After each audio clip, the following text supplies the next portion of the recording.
Hello friends.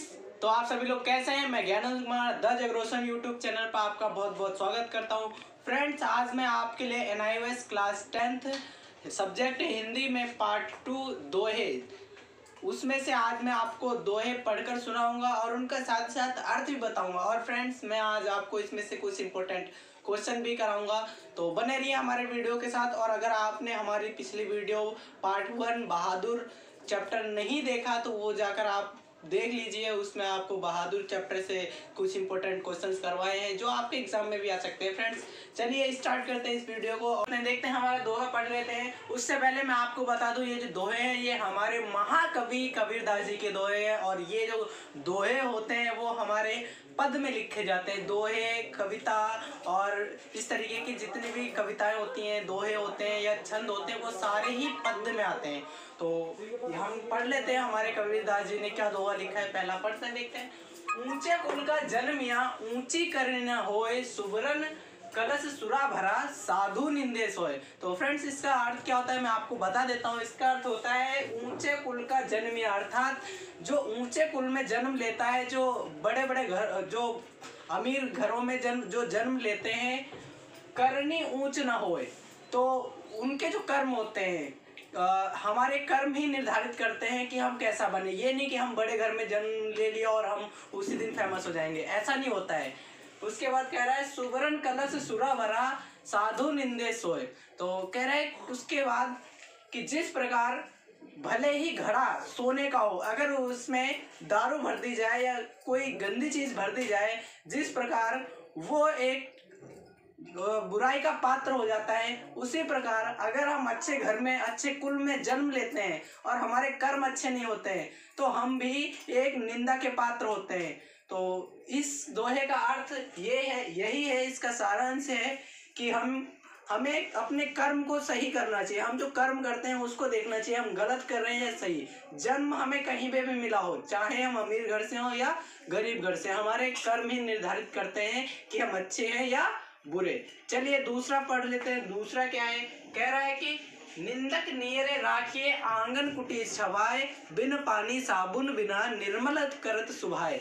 तो इसका अर्थ है कि निंदक नियरे राखिए। फ्रेंड्स, अक्सर हम देखते हैं कि जो हमारी बुराई करता है, हम उससे क्या करते हैं, दूरी बनाकर रखते हैं कि वो हमारी बुराई करेगा, हमें उसके पास नहीं जाना चाहिए। लेकिन कबीरदास जी इसमें कहते हैं कि निंदक नियरे राखिए आंगन खुट्टी छवाए। जिस प्रकार हम अपनी खाट या पलंग जो भी है हम अपने घर में ही रखते हैं, उस पर लेटते सोते, उसी प्रकार जो हमारे निंदक होते हैं, जो हमारी बुराइयां करते हैं, उनको अपने पास रखना चाहिए। क्यों? उसको हम आगे पढ़ते हैं, देखते हैं ऐसा क्यों कहते हैं वो कि बिन पानी साबुन बिना निर्मल करत सुभाए। जिस प्रकार बिना वो एक ऐसी चीज है, ऐसा शत्रु को माना जाता है कि व्यक्ति के लिए वो इतना ज्यादा ही सूक्ष्म होता है, इतना अच्छा होता है कि वो बिना साबुन बिना पानी के भी वो हमारे हृदय को एकदम कोमल कर देता है। जैसे कि हमारे अंदर कोई अगर बुराई है तो वो सबको बताएगा, जिससे हमें भी पता चलेगा और हम उसमें अपने अंदर सुधार कर सकते हैं। तो ये इस दोहे का अर्थ यही है। और चलते हैं हम अपने तीसरे दोहे की ओर। उसका क्या बताया हमारे कबीरदास जी ने, देखते हैं। जो जल बाढ़े नाव में घर में बाढ़े दाम, दो हाथ उलीचिए यही सयानो काम। तो फ्रेंड्स, इसका अर्थ है कि जिस प्रकार एक नाव में पानी अगर भरने लग जाए, अगर उसमें पानी आ जाए तो उसको दोनों हाथों से उलझना शुरू कर देना चाहिए, उसको उलझ देना चाहिए। नहीं तो क्या होगा, उसमें जब पानी ज्यादा आ जाएगा तो डूबने का खतरा रहता है। इसीलिए कबीरदास जी ने कहा है कि जो जल बाढ़े नाव में घर में बाढ़े दाम, दो हाथ उलीचिए यही सयानो काम। तो जैसे एक नाव में पानी भरा, उसी प्रकार अगर घर में धन आने लग जाए तो दोनों हाथों से उसका दान करना स्टार्ट कर देना चाहिए। नहीं तो घर जो होता है वो बर्बादी के राह पर आना स्टार्ट हो जाता है। तो फ्रेंड्स, हमारे कबीरदास जी के पास यही 3 दोहे हैं। अब हम बढ़ते हैं अपने नेक्स्ट दोहों की ओर। चलिए आगे बढ़ते हैं। तो फ्रेंड्स, हम देख लेते हैं हमारे नेक्स्ट दोहे क्या हैं, जिनको हमारे महाकवि रहीम जी ने लिखा है। रहीम जी क्या कहते हैं, देखते हैं कि पावस देख रहीम मन कोयल साधे मौन, अब दादुर बक्ता भय हमको पूछत कौन। अर्थात रहीम जी कहते हैं कि जब पावस अर्थात जब बारिश का मौसम आता है, वर्षा ऋतु आती है, तो उस समय कोयल मन में यह विचार कर कर मौन रहती है कि अब दादुर अर्थात कि मेढक वक्ता हो चुके हैं, जानकारी न रखते हुए भी बढ़ा चढ़ाकर बोलने लगते हैं। अब हमारी कद्र कौन करेगा, हमारी बात कौन सुनेगा। अर्थात जब ऐसे अज्ञानी लोग स्टेज पर आ जाएं या बोलने लगे, जानकारी न रखते हुए भी उस चीज को बढ़ा चढ़ाकर बोले और वो वहां पर अपना महत्व पाने लगे, तो वहां पर ज्ञानी लोग मौन धारण कर लेते हैं, क्योंकि उस शोर शराबे में उस ज्ञानी व्यक्ति की आवाज दब जाती है और लोगों तक नहीं पहुंच पाती। उस समय उस ज्ञानी व्यक्ति का महत्व कम होने लगता है। इसीलिए इस दोहे का अर्थ है कि जब एक मूर्ख इंसान, एक अज्ञानी व्यक्ति किसी भी बात को बढ़ा चढ़ाकर बोलने लग जाए, तो वहां पर एक बुद्धिमान व्यक्ति मौन धारण कर लेता है, क्योंकि उसकी बढ़ा चढ़ाकर बातों से शोर शराबा होता है, जिसके कारण उस ज्ञानी व्यक्ति की बात लोगों तक नहीं पहुंच सकती और उसका वहां पर महत्व कम होने लगता है। तो फ्रेंड्स, हम दूसरा दोहा पढ़ लेते हैं, वो भी हमारे महाकवि रहीम जी ने ही लिखा है। इसमें क्या कहते हैं, पढ़ लेते हैं एक बार कि खैर खून खांसी खुशी वैर प्रीति मदपान, रहीमन दाबे ना दबे जानत सकल जहान। एक बार और इसको रिपीट कर लेते हैं, पढ़ लेते हैं। खैर खून खांसी खुशी वैर प्रीति मदपान, रहीमन दाबे ना दबे जानत सकल जहान। तो इसमें रहीम जी कहते हैं कि जो खैर खून खांसी खुशी और वैर प्रीति मदपान, ये ऐसी चीजें हैं जो ना चाहकर भी, जो चाहता है कि ये ना किसी को ना पता चले, लेकिन ये किसी न किसी कारण से लोगों को पता चली जाती है। ये आज तक कोई भी इंसान इनको अपने अंदर गुप्त नहीं रख सका। जानते हैं क्या है खैर खून? खैर का मतलब होता है कत्था, जो हम पान में लगाकर खाते हैं। उसे अगर आप पान को कत्था लगा हुआ पान खाओगे तो ना चाह के भी वो आपके मुंह को पूरा लाल कर देगा, लोगों को पता चल ही जाएगा।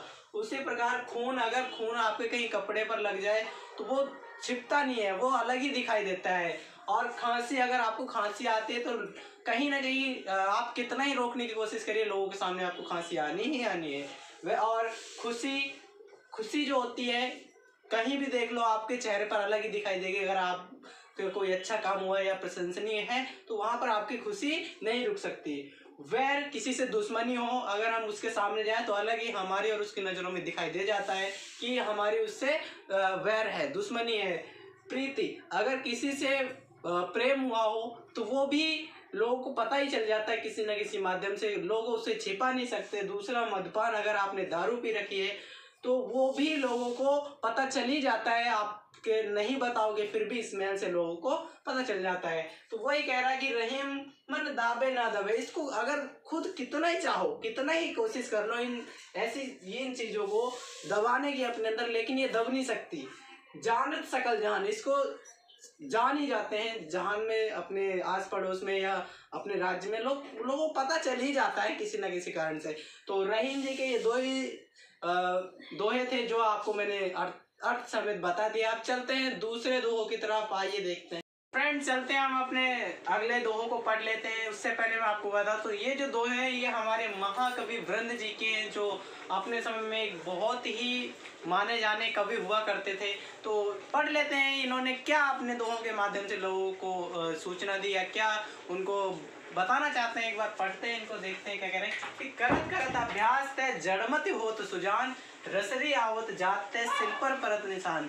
तो दोस्तों, ये इतने अच्छे दोहे हैं, इनको पढ़ने का बार बार जी करता है कि इनको पढ़ते ही रहो, क्योंकि उन्होंने इतनी अच्छी बात इन दोहों के माध्यम से लोगों को बताई है।